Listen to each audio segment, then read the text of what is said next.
果然和那妖妇的眼睛长得一模一样，可惜啊，瞎了一只。你知道吗？老头死的时候，说什么都想再看一次这双眼睛。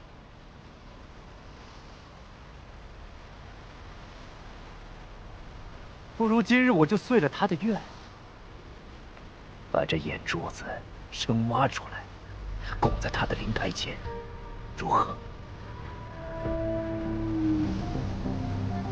这笔债，你必须还！尝尝这炭火有多烫！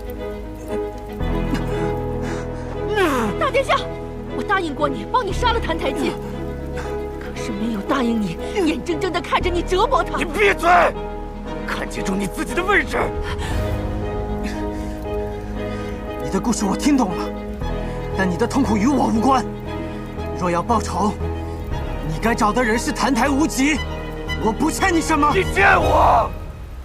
明明都是你的错，我要让你受尽千般苦楚，我要折磨得你不成人形，我要你跪下来求我杀了你！今日我左右是逃不过了，但是有一件事，我想要弄清楚。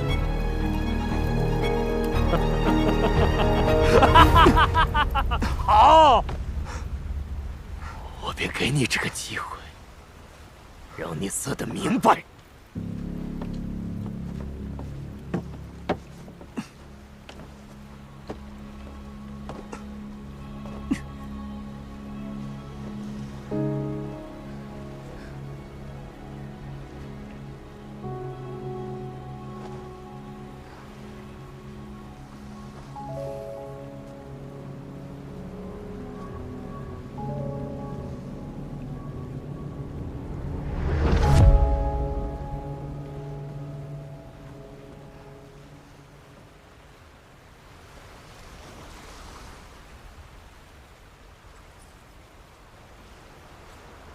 姑姑，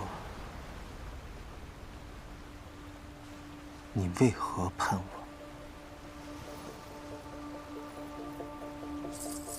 以前我无儿无女，将你视若己出。可是这些年，老天垂怜我，让我有了自己的女儿。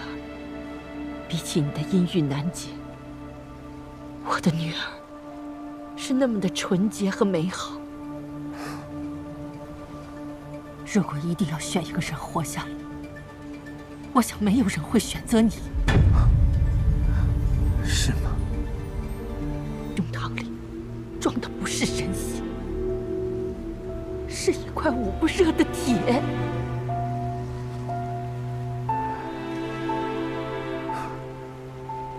对你好的人，你毫无负担的利用；对你不好的人，你更是残忍的杀害。难道不是这样吗？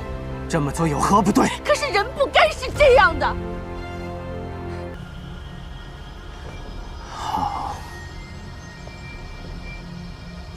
好极了，澹台明朗，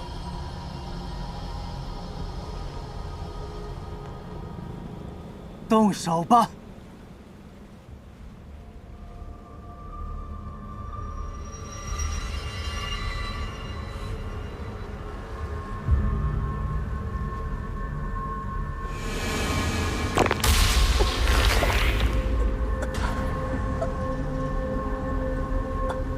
有一件东西，我想送给你。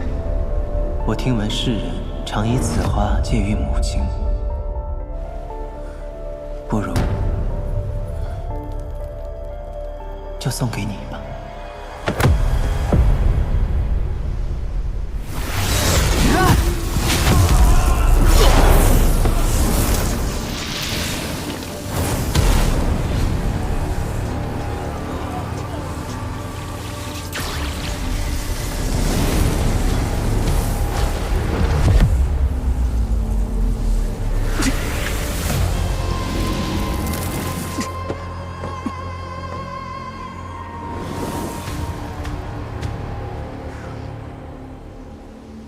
你左眼的毒针一旦扩散至全身经脉，吐血3次便会身亡，你又何苦挣扎？这毒精如此厉害，多谢提醒。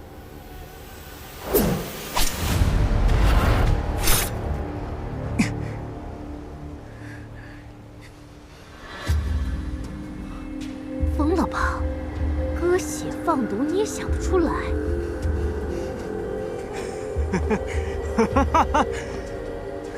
我不是疯了，我只是好奇，我究竟是毒发身亡更快，还是血尽而死更快？你死到临头还在负隅顽抗，真可怜。澹台明朗，记住你今日的所作所为，从今往后，你将再无一日安眠。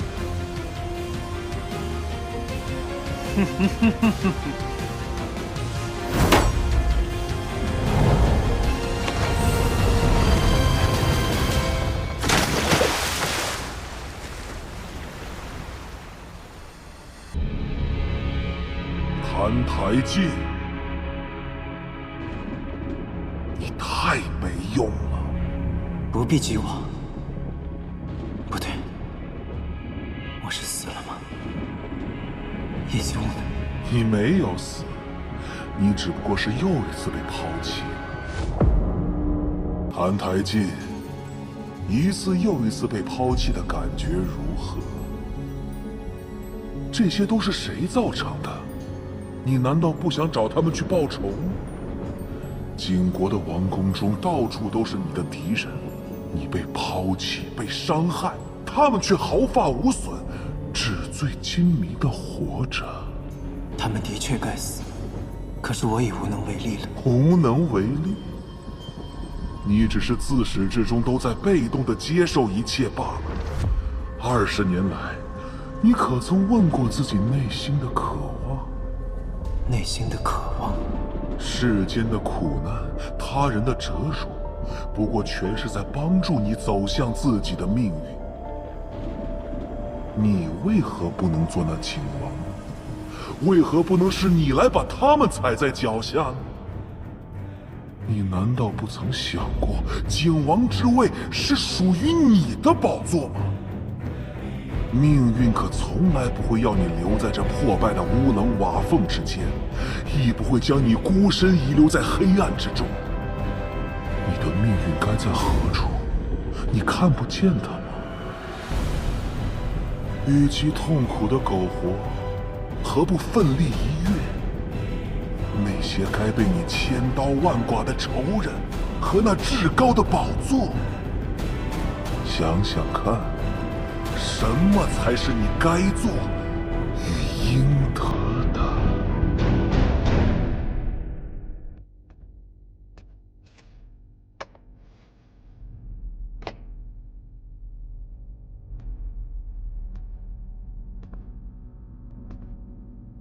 母后，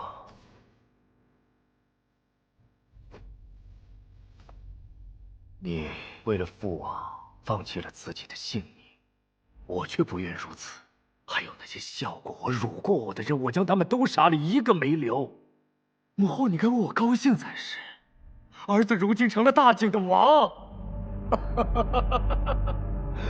举国之内无人能再伤我分毫，人人都敬我、畏我。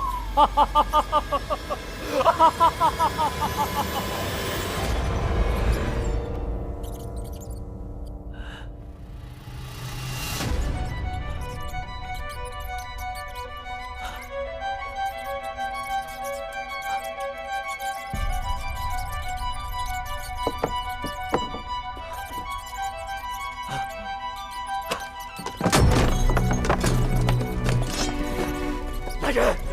快来人！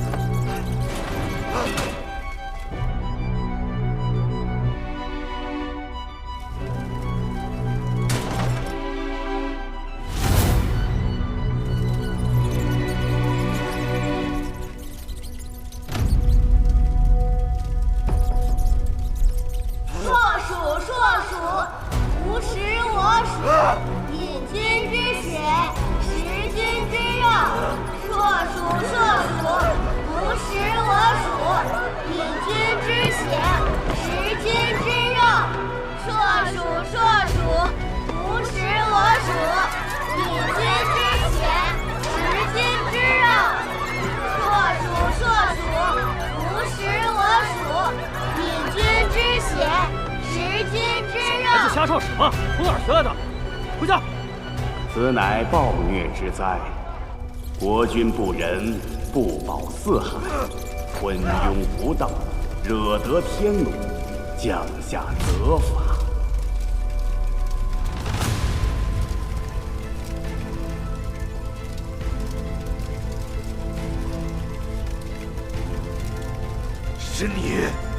是你使的妖术。是我告诉过你，从那日起，你便再无安寝之日。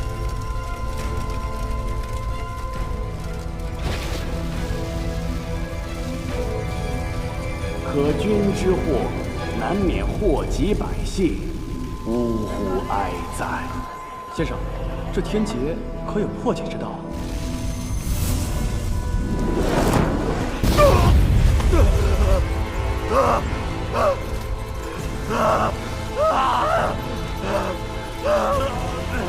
胆胆chết！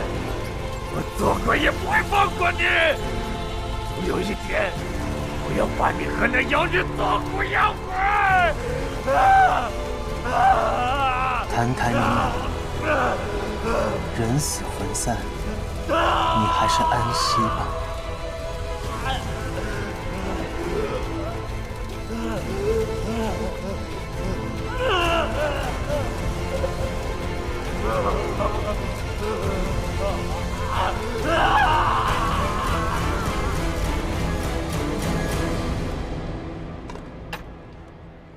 此卦曰：乾隆在渊，只待新君继位，便可救国之危难。可这澹台氏已无男丁，又有何人能继承大统啊？哎，运数是不会骗人的，说不定这几日那天命之人便会出现了。哎，这就是咱们新君啊！哎，你听说没有？今天早上有成千上万的蛇鼠从城门跑出去了，未上1人。他当真有什么神通？你们还不知道吗？城里都传遍了，这位新君是先王最宠爱的小儿子，还是一月族公主之子。只是之前一直在圣国为质，以一身荣辱换我大景太平，为国居功甚伟啊！天命之子。新君继位，入圣殿，目听圣言，以承天授，万年遗旨，先祖庇护，降下圣人，除暴虐，平灾乱。而今暴君已死，新君当立，昭昭天子，惠我吴疆，绵绵我王在昔之光。经过，我还是回来了。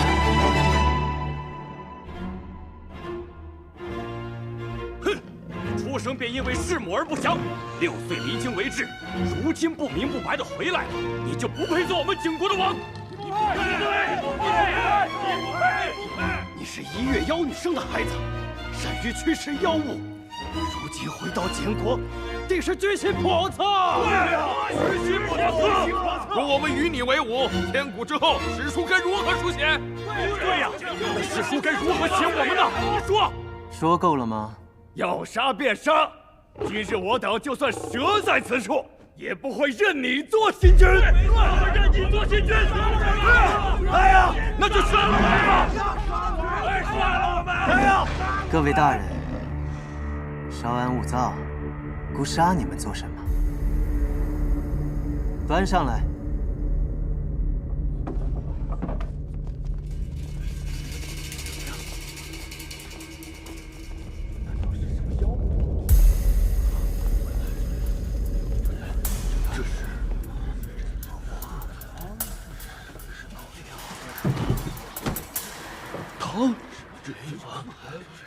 这要用膳吗？各位大人说了这么久，想必也饿了。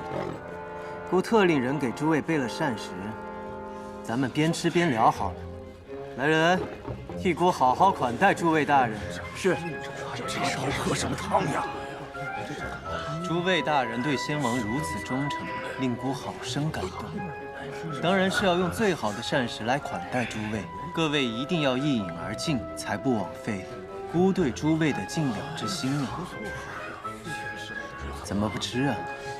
是孤的款待不合胃口？别说，这一月族的肉汤还真不错啊！哎呀，这汤里怕是有毒啊！这是！你个心狠手辣之人！怎么办呢？快吐出来！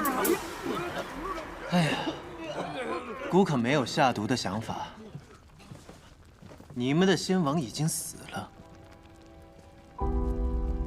诸位都是忧国忧民的忠臣，这么快就及时出现孤这个新君，让景国百姓免于灾祸，诸位应该感到开心才对呀。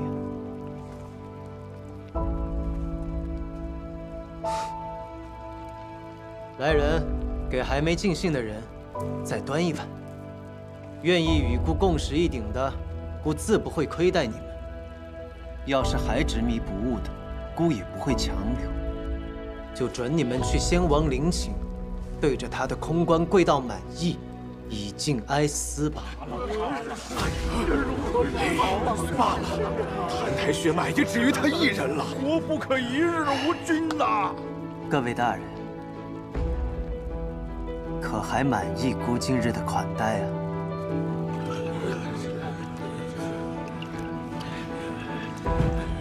微臣满意，愿与陛下共食一鼎。微臣满意，谢陛下恩赐。送各位大人回去休息。是。谢陛下。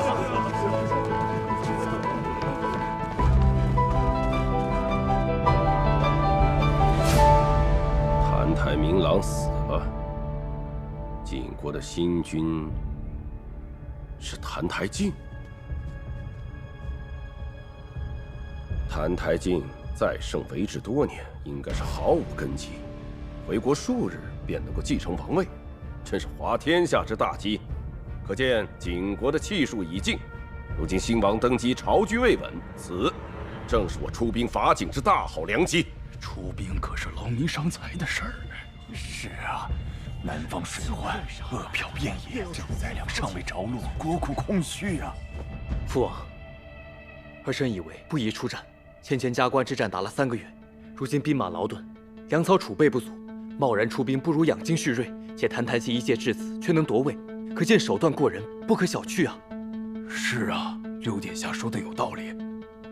当年叶大将军大败景国，才有澹台烬南下为治，对我郑国俯首屈膝。如今这景国再奉此庶子为主，足见天意，要我大胜再败景国，待杀了澹台烬，传首边郡，方可不辜负天意如此之安排。请父王三思。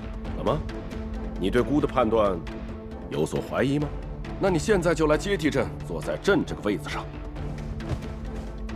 儿臣不敢。此事不必在意了，孤意已决，传孤旨意，发兵景国。臣领旨。陛下，澹台明朗余孽尚未肃清，圣国又派出大军压境，这是要趁您主少国疑之时，趁火打劫呀！是啊，如今新君出力，大臣未附，百姓不信，正是我们实力薄弱之时啊！是啊，圣国素来兵强马壮，又有多名大将，我们在战场上很难占到便宜，不如以退为进，退守之一处易守难攻的天堑，才是良策呀！张大人所言甚是，所言甚是啊！景国是我的家乡，也是我母族依身之地。我与这王座休戚相关。只要景国在我的治理下日渐强大，我的力量也自然是无可匹敌。今后便可永远告别那种仰人鼻息的命运了。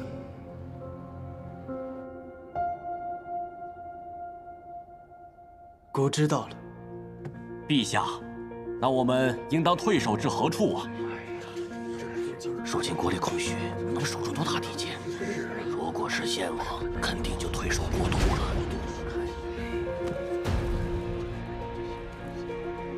退，并非良策。如今圣王起兵挑衅，我们就举倾国之力同他一战，孤会亲征边塞，不为守土自保，亦不为南取城池。孤要做的是，趁其不备，将其一举击溃。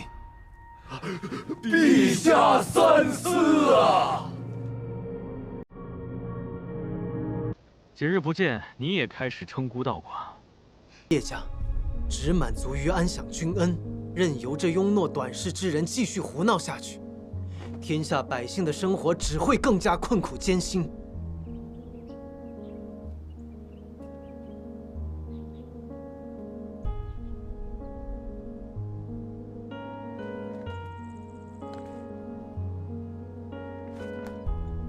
叶将军，孤细细看过这些年加冠的战报，每临战事，你都身先士卒，绝不让士卒白白枉送掉性命，所以这加冠才能将士一心，雄踞于此，成为圣国的屏障。说这些又有什么用呢？两国相争，我不过是君王的手中之剑。将军妄自菲薄了。两国相争，所行之道视为霸道。可是叶将军，你无论是才能还是心性，都远超于此。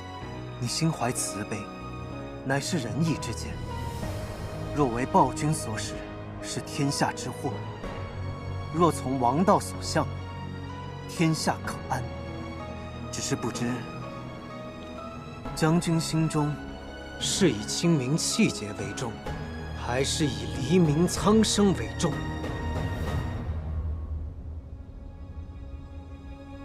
只希望天下再无烽烟，有朝一日能够重归一统。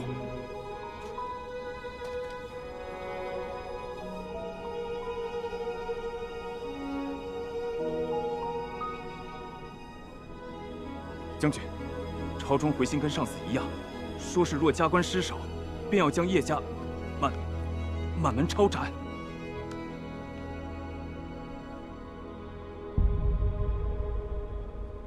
这是高祖赐予叶家的玉佩，也代表叶氏家督之位代代相传。今天，爹把它交到你的手里，记住，宁死不降，从容就义。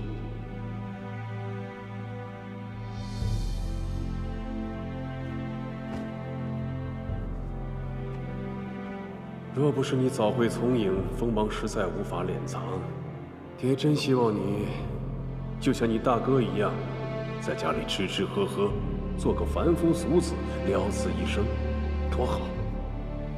何必非要做什么少年英雄呢？爹，大哥能做富贵闲人，那是他的福分。我现在既担了家督的名义，那么叶家的事，我便会扛在肩上。大圣之事，天下之事亦是如此。君子当仁不让，我绝对不会吝惜自己。你呀，就知道逞英雄，还是受到的搓磨太少了。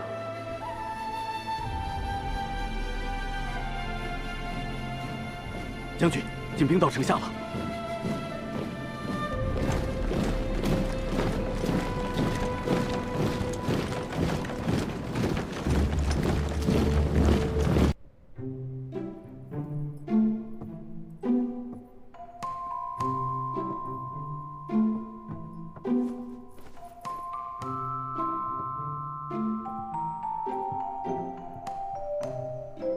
小姐先好好歇歇，春桃就宿在隔壁，小姐有事唤我就好。嗯。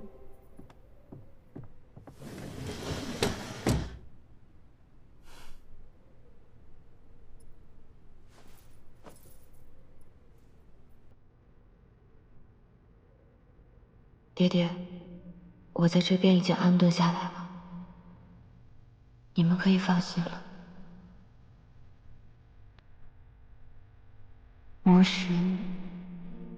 魔神我也已经找到了，只是现在还不能杀了他，来改变魔神临世的宿命。不过，好在他现在还只是个柔弱的凡人，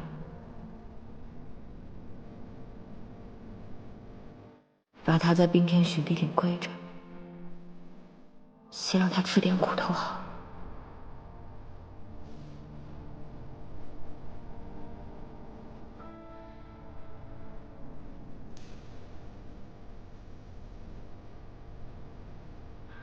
季风啊，今年一定非常难熬。外面风声这么大，他不会有事吧？爹爹，少有伯伯，大师兄，我这么做没错吧？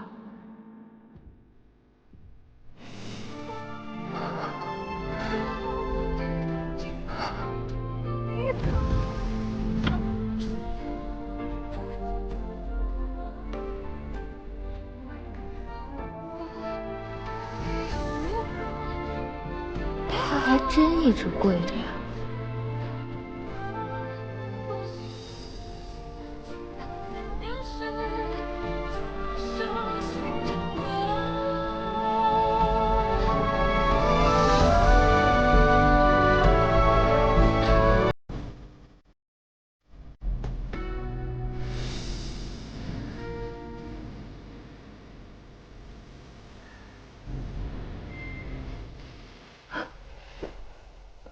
我什么时候睡着的？小姐，你醒了。昨夜那大风吹得跟狼嚎一样，您睡得可还安稳？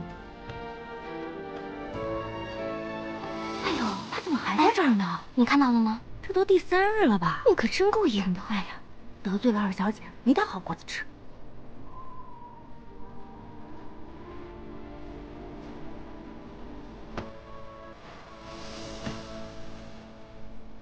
肯定是装的。这里每个人都那么讨厌他，他要是不装的可怜一点，日子会更不好过。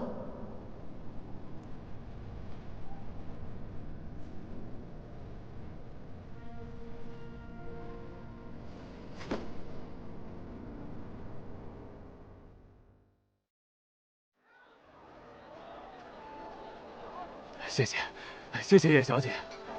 叶小姐真是活菩萨。这么多年来，每逢初一时，我都亲自来周棚施粥，雷打不动啊。赶明儿我也去庙里求一求，保佑他和六殿下早点成亲，生他3、5个小王孙。不用谢，小姐，六殿下昨夜派中太送信来，说他今日休沐，会来周棚帮忙。这算算时辰也该到了，你把勺子给我，快去打扮打扮。不用了。对了，拿好了。中太跟我说，昨日他们去练兵，在城郊遇到了二小姐，那个泼妇还不肯放过六殿下，不可口出恶言。不用谢，二妹已经嫁人了，此番胡闹，怕是以后在京中的名声更加不堪。你听来的这些闲话，也不要去祖母和爹爹他们面前说。小姐，你还替他担忧什么呀？你前些日子被他推得坠了湖，还染了风寒，老爷他们不也没罚他吗？以后不许再提此事。那好了，谢谢您，叶小姐。不用谢，把这边都清扫一下。六殿下到。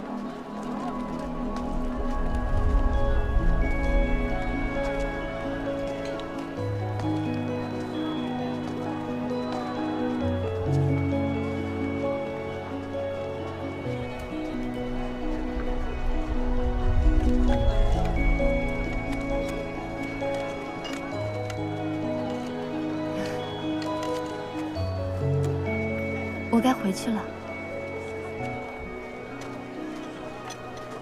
冰城，我们好不容易才见一面，这就要走了。已是日渐黄昏了，再不回去，怕是要被家中长辈责怪，失了体统了。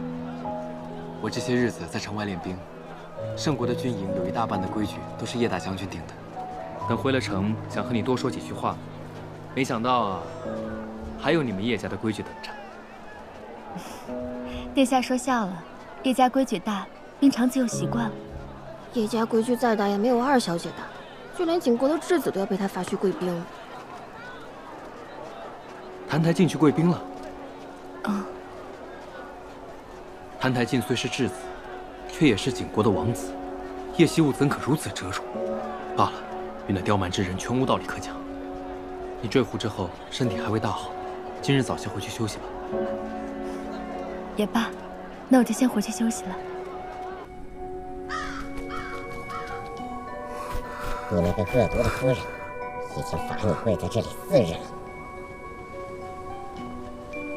这样下去，你真的会死的。他是真心要置你于死地，难道你看不出来吗？二小姐，二小姐。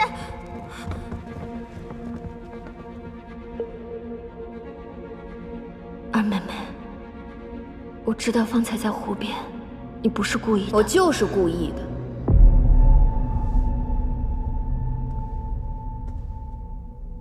大姐，今日六殿下来看你，你打扮的花枝招展的，没想到现在却变成了落汤鸡，感觉如何呀？二妹妹，我平日和你无冤无仇，何必苦苦相逼呢？这话你和六殿下去说吧。我真不知道你学了什么狐媚之术，把六殿下迷得团团转，看都不看我一眼。还有那个毫无夫德的澹台烬，竟也被你勾引。既然他那么爱出风头，我就让他出个够。冻死了，也不过就是过去跟祖母说一声。叶冰裳，我也不怕告诉你，你再怎么折腾，过不了几日，澹台烬一定会死。只要你们都不出现在他面前，六殿下就只能喜欢我了。真是个狠毒的恶妇！有人过来了。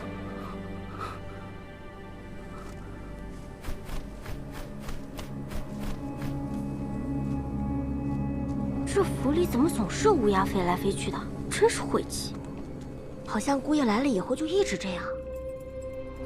太阳又落山了，这天寒地冻的，再跪下去，他可能真的活不过今晚了。他是死不足惜，可是如若血骨复苏，麻烦就大了。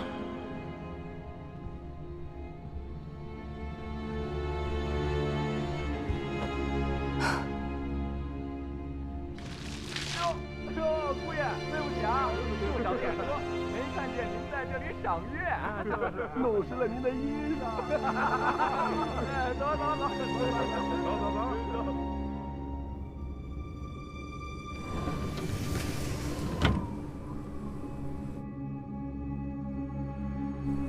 天这么冷，澹台烬全无修为，衣服又湿透，他顶不住的。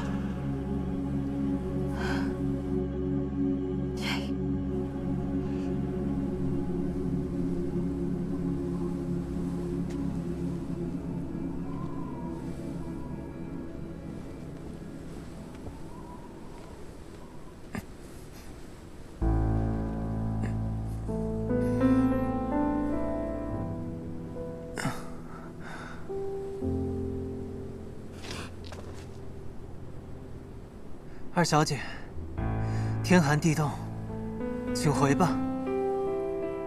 不用劳烦你亲自来监看我受刑。谁说我是来监看你了？我只是……这是什么？我只是来看看你死了没有，免得还要我替你收尸。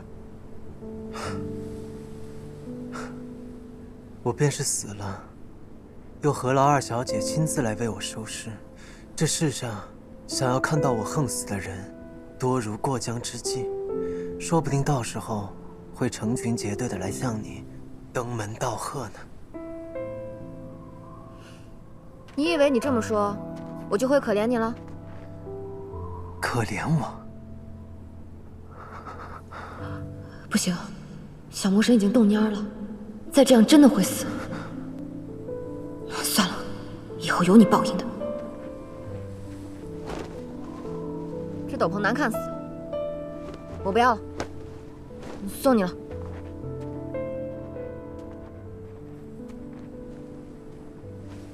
二小姐的衣裳，我不敢领受。若是二小姐不喜欢了，明日叫春桃拿去扔了便是。你，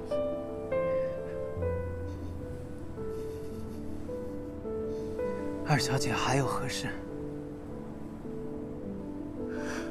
看吧，李苏苏，这小魔神根本没血没肉，你明明可怜他，他却还阴阳怪气。但凡这魔头还有一口气，就不能给他一丁点善心。有这好心，不如多去喂喂狗，感化感化山匪。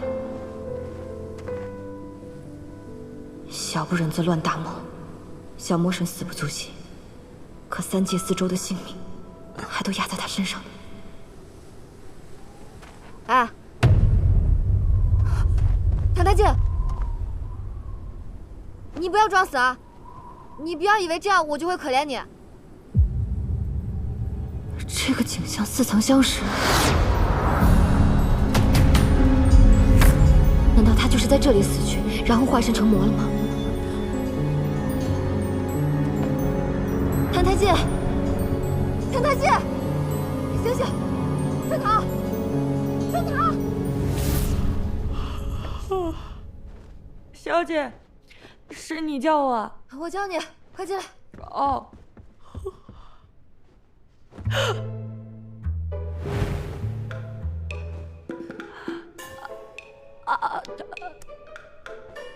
小姐，是你没醒还是我没醒啊？你说什么胡话？赶紧去烧洗澡水，越快越好，救人要紧。哦，快一点！哦，小姐，你方才怎么跟姑爷抱在一起了？我们不是夫妻吗？那人间的夫妻不是理所应当同床共枕的吗？人间？快看看洗澡水烫不烫？哦，好。小姐，水不烫了。春桃，你先回去休息吧。好的，小姐。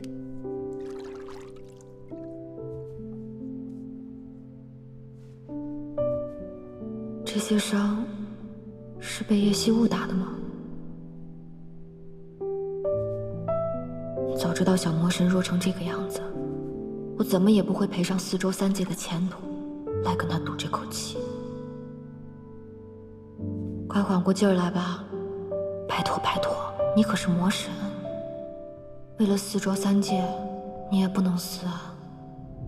谭台烬，你真可怜。又是你，每次当我濒死的时候，你都会出现。我一直都在。我知道，你就在我的身体里。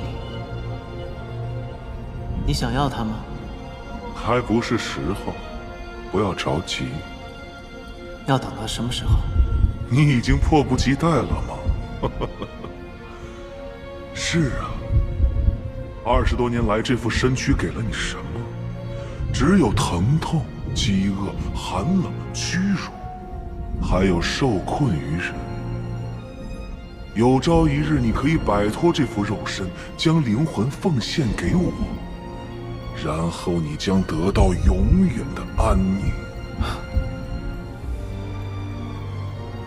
无所谓，不管是这副身躯，还是什么灵魂，你若想要，随时都可以拿去。我不稀罕。谭台烬，耐心些。你要尝尽人间的苦楚，汲取无尽的怨恨。你背负着命定的诅咒，注定不得善终。当你的痛苦达到巅峰，生命走到尽头时，我会来接受你的献祭。原来500年前人间的月亮这么明亮，可惜自魔神离世，到处都是浊气。我已经好久没看到过月亮了。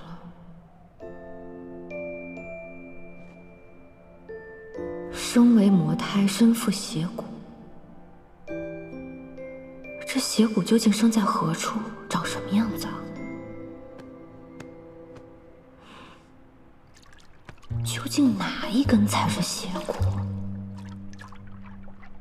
没摸出哪块骨头有什么不同啊？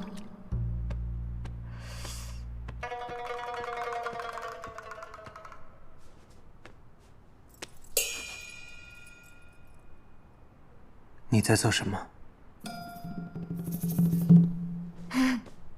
你也醒了？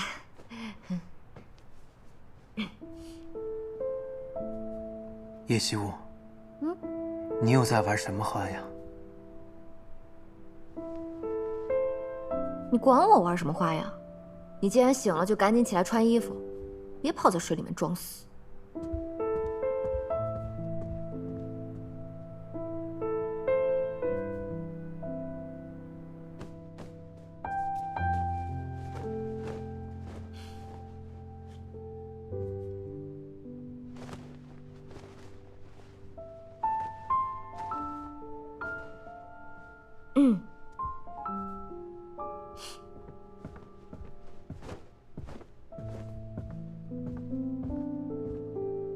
去哪儿啊？去湖面，还没有天亮。哎，你不能去！你给我站住！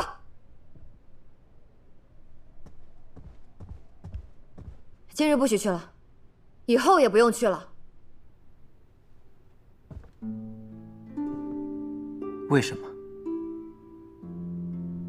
你是我的人，天天跪在外面人来人往的，不是丢我的脸吗？那真是抱歉了。我累了，我要睡了，你不要跟我说话。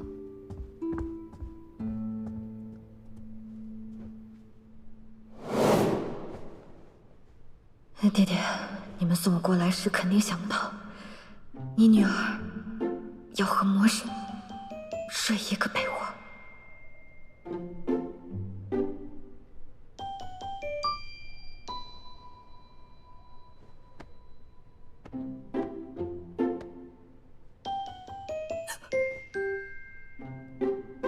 你站着干什么？快点做，做完我也要睡觉了。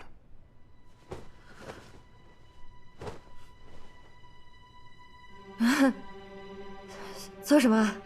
当然是你每天都要做的事情。你不记得了？不妙，千万不能让他发现了。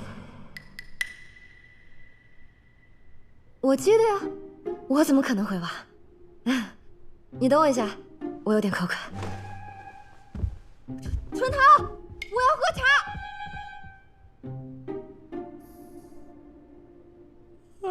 春桃，你快告诉我每天晚上和谭台烬都要做的是什么事情？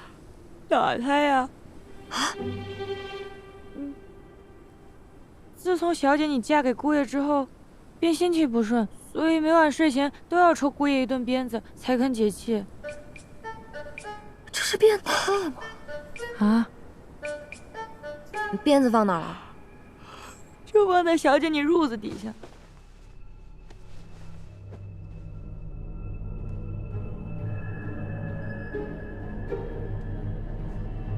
要抽多少下？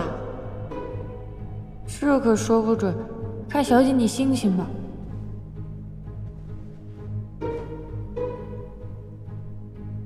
这么长的鞭子，叶希雾，你果然是个变态。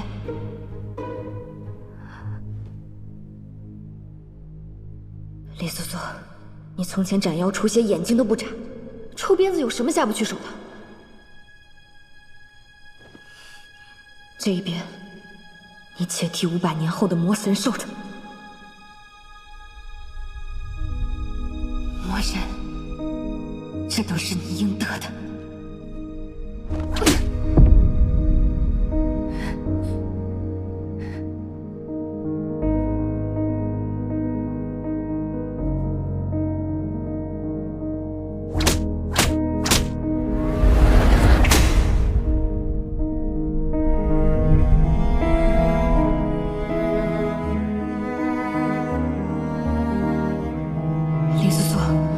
到底在干什么啊？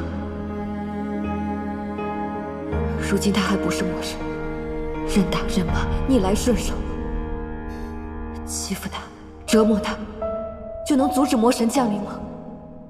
这样只会让你心中更加难受。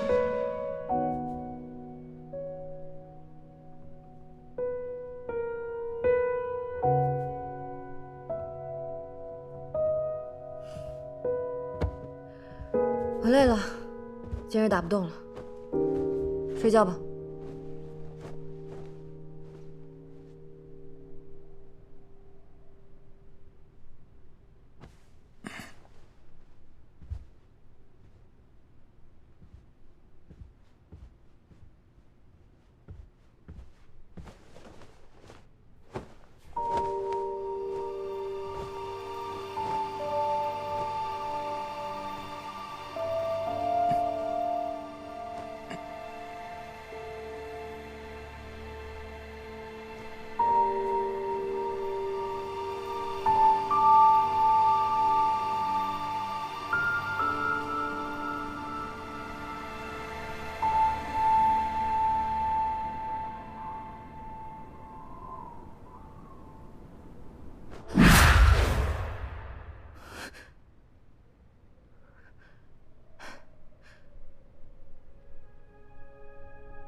谭太介，谭太介，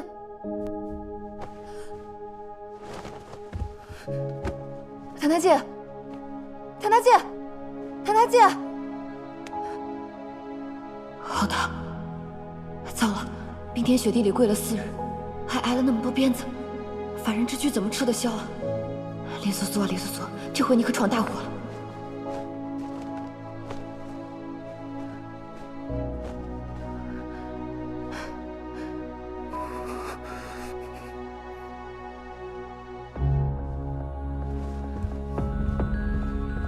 春桃，春桃，春桃，你睡了吗？春桃，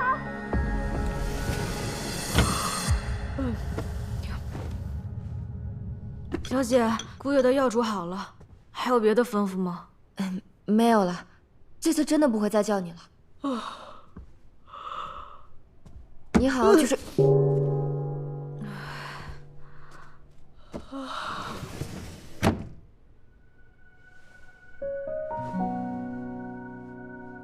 谭太介，谭太介，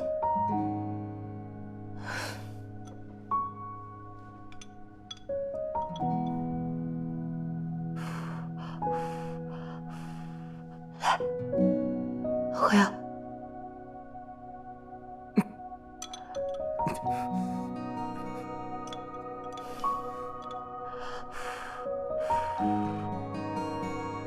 啊！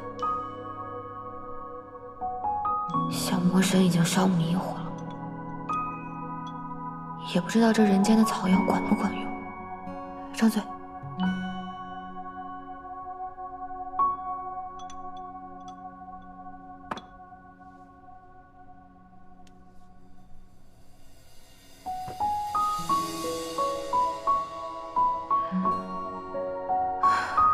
怎么还这么烫？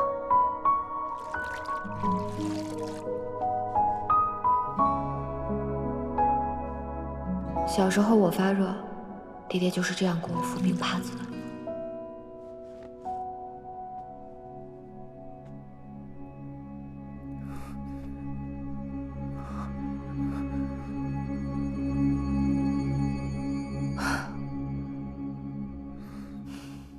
你终于醒了，我就知道这招肯定管用。行了，你好好休息吧，我去睡了。啊，我真是欠你的。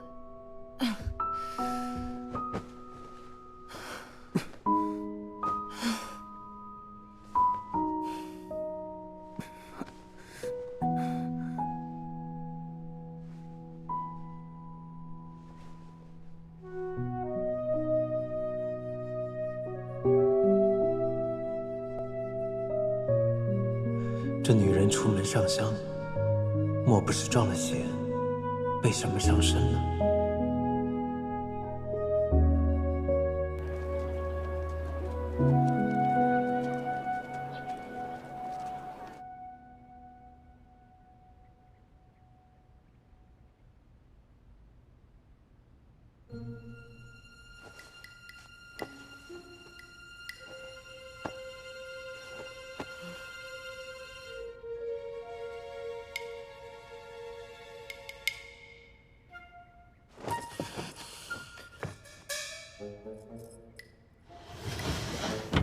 小姐，昨晚折腾了半宿，怎么不多歇息会儿？谭台烬人呢？姑爷除了受罚，平日里会去藏书楼里抄经，今日一早便去了吧？哦，谭台烬，这份救命之恩你赖不掉也躲不了，给我好好记住，有朝一日你得拿命来偿。什么时辰？快到午时了，老太太、老爷、大少爷他们已经到饭厅了。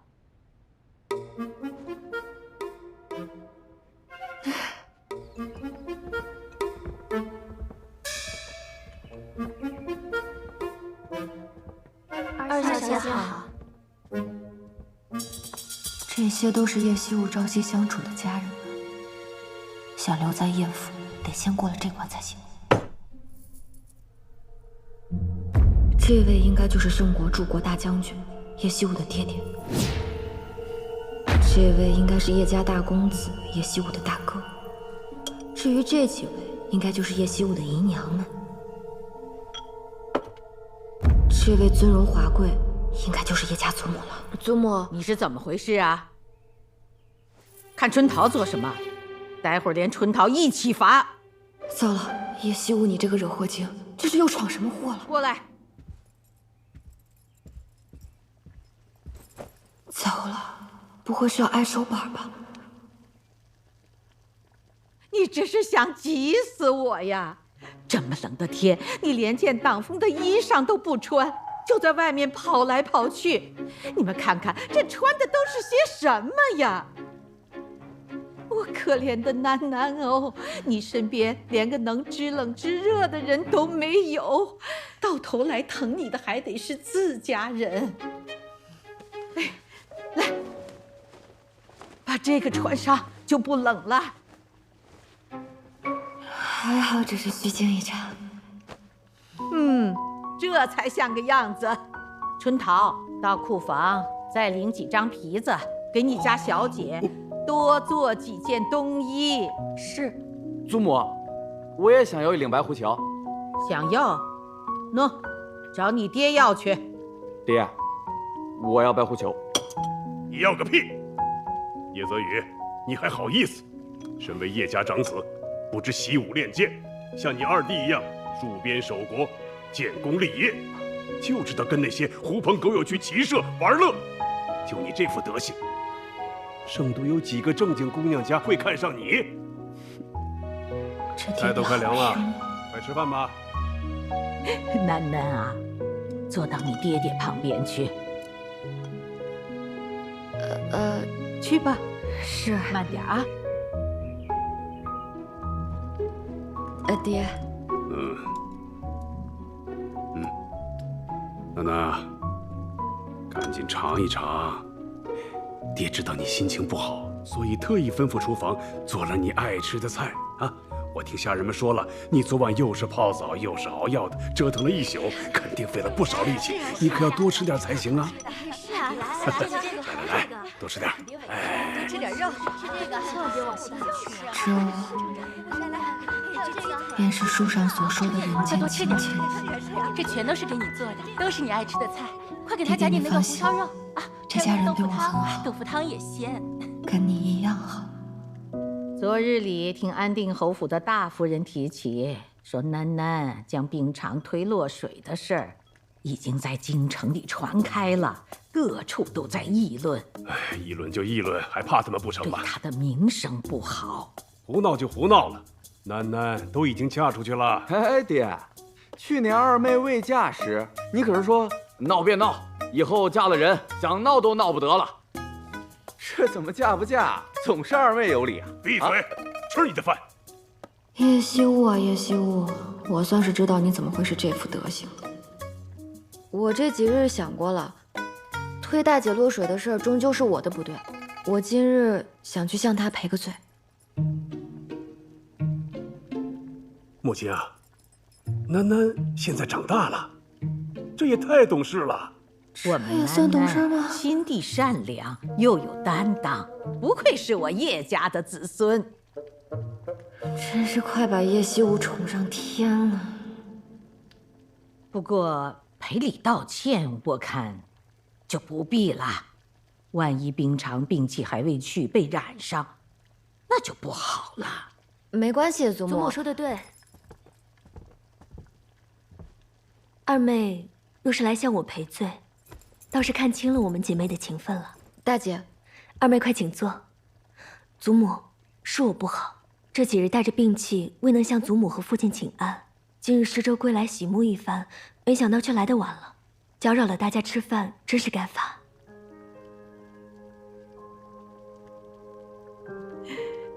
楠楠，听见了没？你姐姐都说了，不用去赔罪了。冰常，坐到泽宇那边去吧。谢祖母。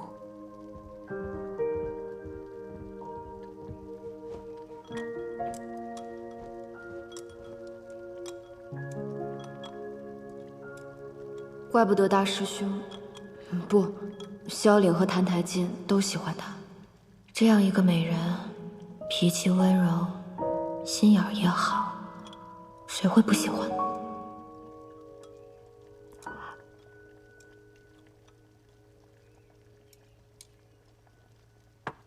谭台烬人呢？怎么没来吃饭？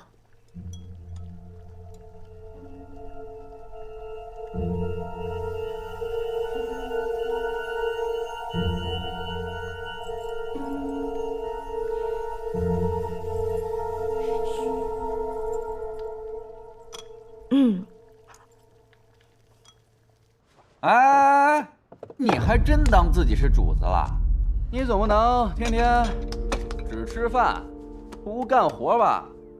就是啊，不能不干活呀。怎么？哼！哎，你看啊，我们哥几个辛苦了一下午，那还有一大堆主子们用过的碗筷没刷呢。我看您成日里清闲无事，劳您大驾，去把那些碗筷洗刷干净，再吃饭。怎么样？就是啊，对呀，劳您大驾了啊，姑爷。姑爷请吧。哎，去吧，那就辛苦姑爷了。来，兄弟们，吃饭！哎，来吃饭啊！来，包吃。哎，我给我，给你，给我，哎，给你。所以谭台烬自从入府，从未和我们一起用过饭，都是在厨房和下人一起。是啊。小姐那么烦他，哪还有胃口吃得进饭啊？不过我听说姑爷平日里也不大能吃饱，下人们都是看人眼色行事的。小姐你平日里怎么做，他们就跟着怎么做。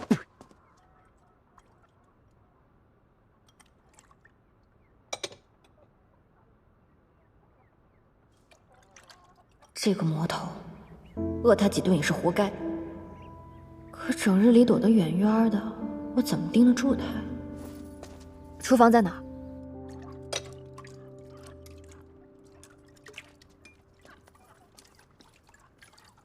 哎，我跟你们说啊，这有些人呐，他就是主子的身份，奴才的本分啊。就是啊，那叫啥来着？贵人见命啊！贵人见命，过得其实啊，还不如咱哥几个呢，是吧？就是啊，咱哥几个哎，吃饭，这个香，哎，真不错。哎，你们说，就他这种人啊，活着有什么意思呀？要我说，不如早点死了算了。叶惜雾平日里就是这样纵容下人们刁难谭台烬的。对啊，死了算了，还不如死了。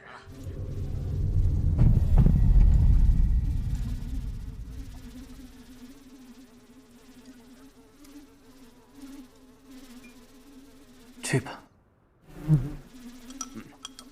是。哪来的苍蝇啊？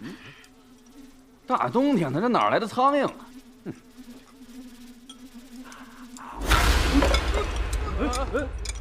怎么了？出什么事了？哎，喝水啊！没事吧？没事吧？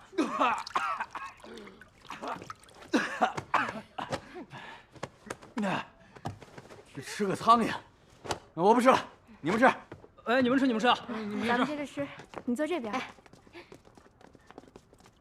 完活了，真晦气。走。哎，二小姐，您怎么来了？那个谭台烬，谭台烬做错了什么，让你们催他去死啊？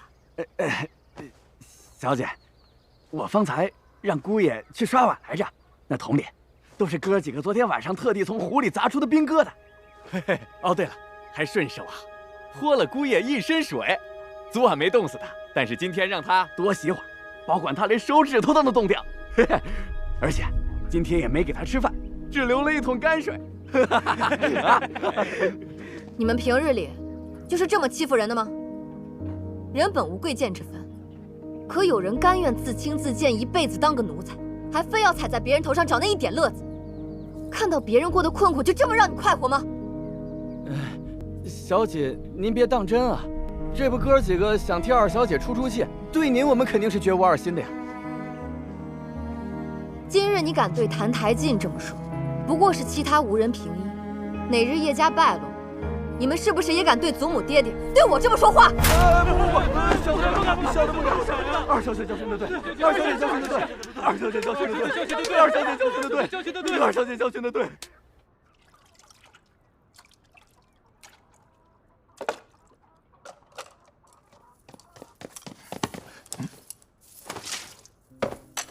你别吃这个。二小姐，人不吃饭是会死的。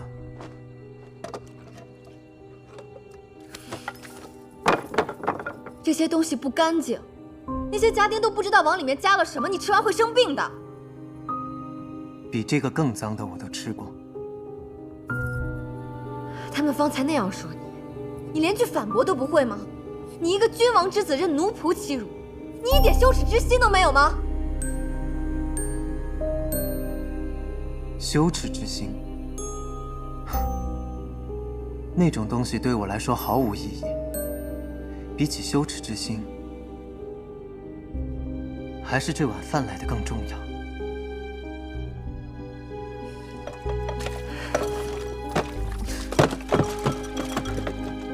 叶希沃，你给我走！没有这口饭，我可能会死；但若有了羞耻之心，我根本就活不到今日。少废话，跟我走！把这碗饭吃了，然后该干嘛干嘛去，不要整日病恹恹、瘦骨伶仃的，一个不小心就病死了。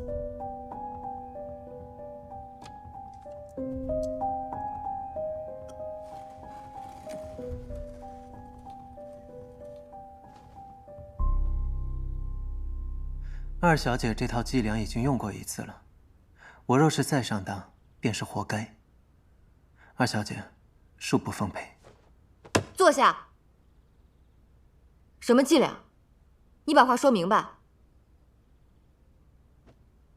二小姐方才问我有没有羞耻之心，这种东西，二小姐你自己怕是也没有吧？好啊，既然你让我说，那我就再说一次。好，你说。半年前，七夕宫宴，你姐姐和萧凛在宫中相会，携手游园。而你呢，你却一心想要拆散他们二人，独占萧凛。不知从哪里弄来了一副名为结春蚕的迷药，准备下给冰长小姐与武殿下萧良，想叫他们二人生米煮成熟饭。可不曾想，萧良那日将我拦下。今日宫中宴饮，就连宫女和太监都能开荤，你该不会还饿着肚子吧？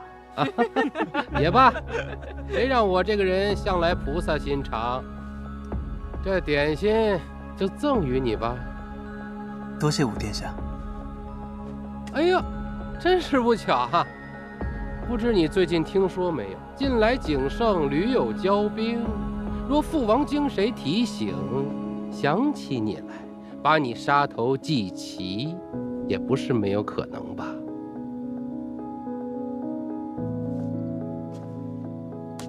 哎呦，忘了，你喜欢吃碎一点的啊。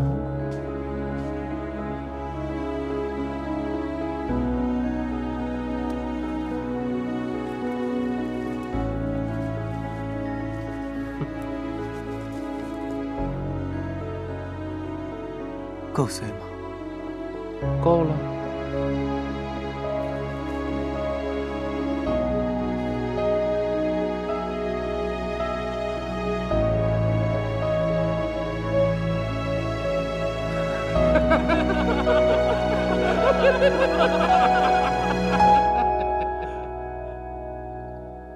可我刚吃下不久，就感觉头晕目眩。这时你突然出现，抱住了我。武殿下的劫春残不慎被我误食，好巧不巧，叶冰长的那份阴差阳错被你吃掉了。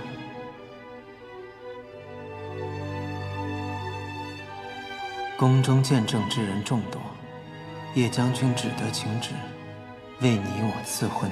兹尔柱国大将军嫡女叶氏，景国三王子澹台烬佳偶天作，下旨赐婚，以成其美。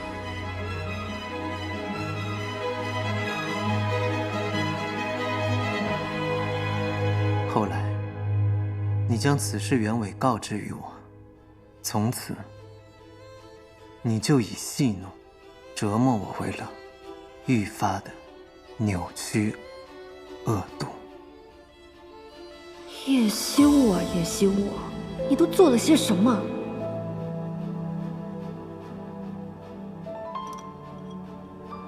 所以这一次，二小姐又在这饭食当中放了什么呀？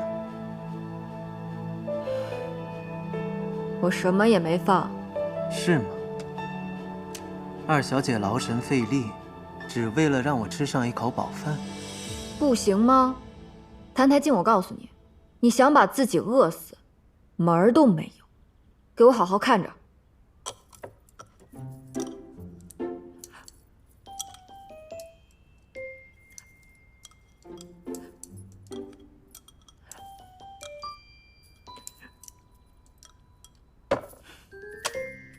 你这回满意了吧？以后一日三餐你都来这里吃，春桃会给你送饭，给你什么你就吃什么，不许再给我吃那些乱七八糟的脏东西。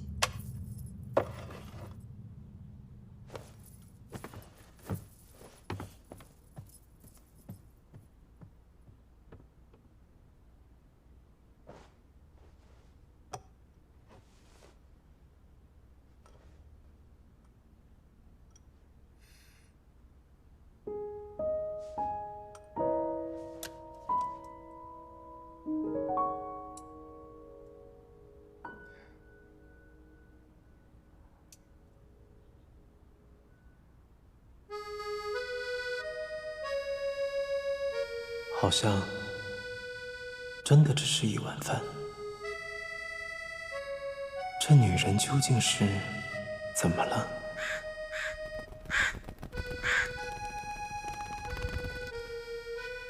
这应该是自打你进叶府以来吃到的第一顿饱饭吧？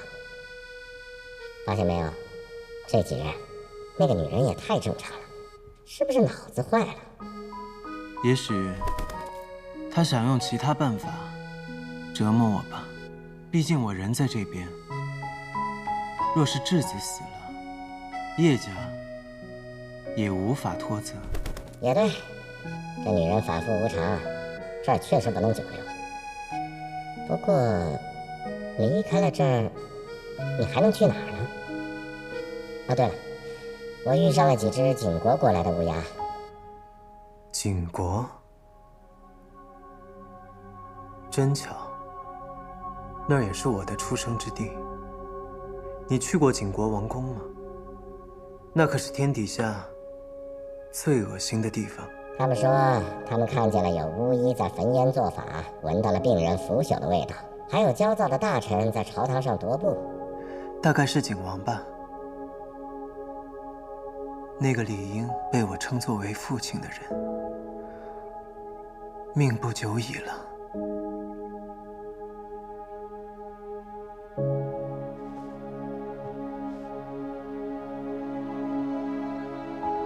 可我连叶府都出不去，那些东西也与我无关了。